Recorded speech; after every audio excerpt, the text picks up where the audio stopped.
What's up? My name is Andy Cantu. Welcome to Lux Travel Hacks. So excited to share this stuff with you today. Today we're going to talk about 2 things that I've learned to travel for free, and not only for free, but in crazy luxury.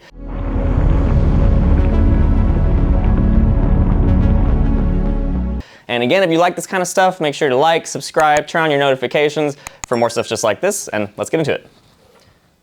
So let's go. 2 things I've learned to travel for free. I'll just put learned travel free. Number 1, credit cards are amazing. I know that's kind of like a blanket subject, so let's talk about a few reasons why this even matters and why we're talking about it. So, number 1, credit cards are amazing from a financial perspective, right? I know this is kind of a big mindset shift. Most people throughout their lives are taught very early on through school, through their parents, whatever the case may be. Credit cards are evil.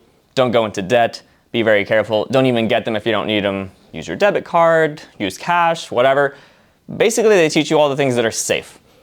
But in real life, once you start learning these kinds of things, credit cards are actually extremely safe. And as long as you understand the fundamentals behind them and are disciplined with them, you're going to see that they can take you to crazy, crazy lengths in your life. So even outside of the points and travel game, credit cards are amazing because financially, they allow you to use OPM. If you guys haven't heard that term before, that's other people's money.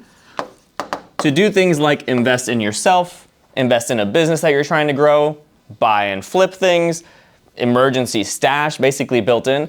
Through the course of playing this travel hacking game, you can end up with 10, 20, 30 cards if you want. A lot of people that I work with have 3, 4, 5, but you can do whatever you want and end up with hundreds of thousands of dollars of credit limits available, which means you always have a way to source cash to do things that you want to do.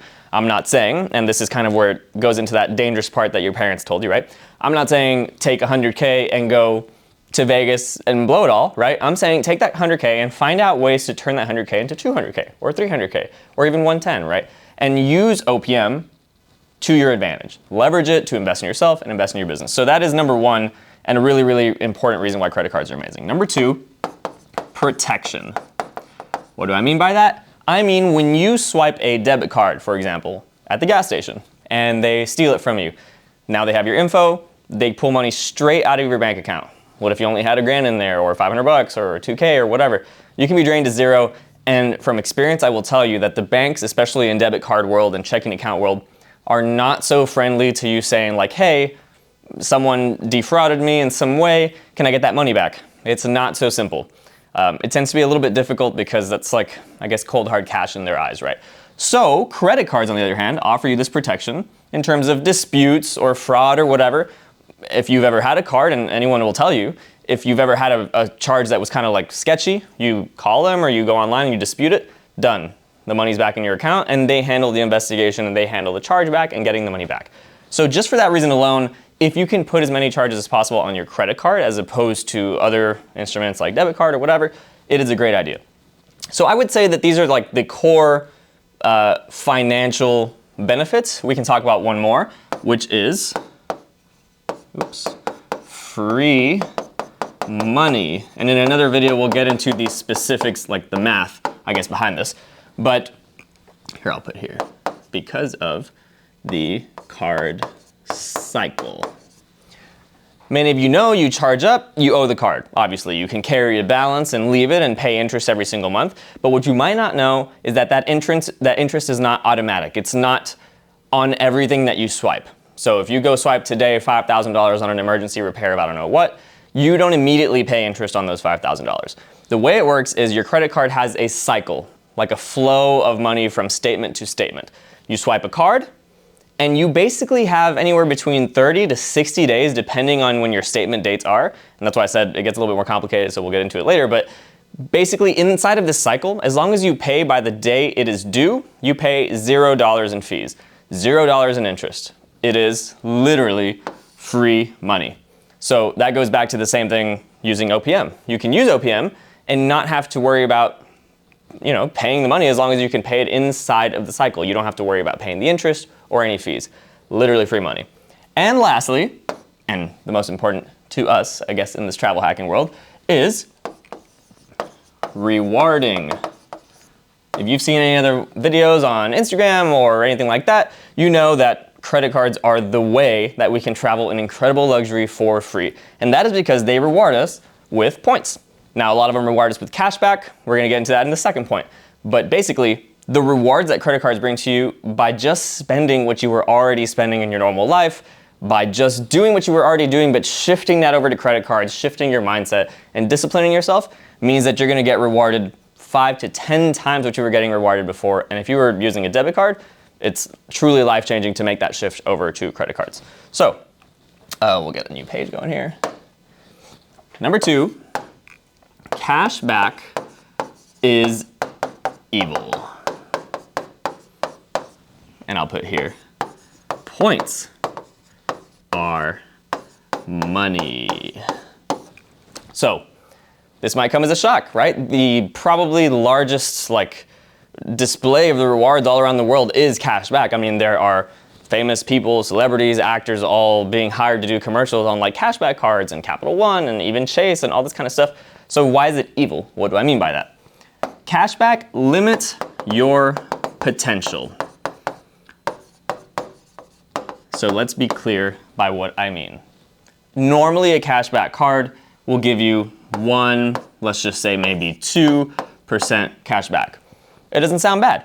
If you spend, let's just say 60 or 50,000 at the end of the year, I'll put here annual, you'll get, let's just say, we'll use the middle number, 1.5, right? So that would be what, 600 or 650 or I don't know, whatever. Let's just say 600 bucks at the end of the year of rewards on your total spend. Cool, I guess, exciting? Not really. Yes, it's a free $600 that you could use for an economy flight that's 2 hours away or something. This is the reality, right? This is what most people would do if you don't know about luxury travel hacking, if you don't know why certain credit cards are good and why some are bad. So basically this is as good as it gets. There's not much more here. There are some cards that do less than this, some that do more, but this is what you're looking at. Depending on your spend, that might be more or less. So let's talk about why points are money, and then it'll start to make sense what I mean by limiting your potential. These same 50,000, I'll put here spend, or annual spend, would equal, at worst case, let's just use that average number, 1.5 in the middle. So, oh, that's 750, not 600, but whatever. So 75,000 points that you could earn instead of the cashback, assuming that you moved to points world and no cashback cards. 75,000 points. What are 75,000 points worth? Let me show you.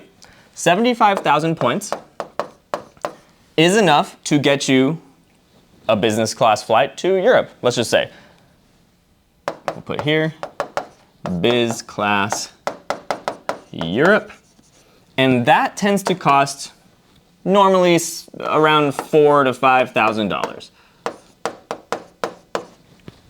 So even without getting further into it, literally look at that comparison. $600 cashback or $5,000. It's pretty simple. So this is what I'm talking about when I say it limits your potential. The cashback will never ever get better than this. Might go a little higher, might go a little less, but for that spend in a year, this is what you're getting versus points. This is what you're getting, and sometimes it could be a lot more. It could be a little less, maybe like 3K, let's just say. But really, this is the average where we try to hover, right? So that's basically all I wanted to show you guys today. I wanted to show you like 2 core tenets behind what we do and why learning about it and learning about cashback and learning about cards and even how to use them as good financial instruments is really, really important to playing this game.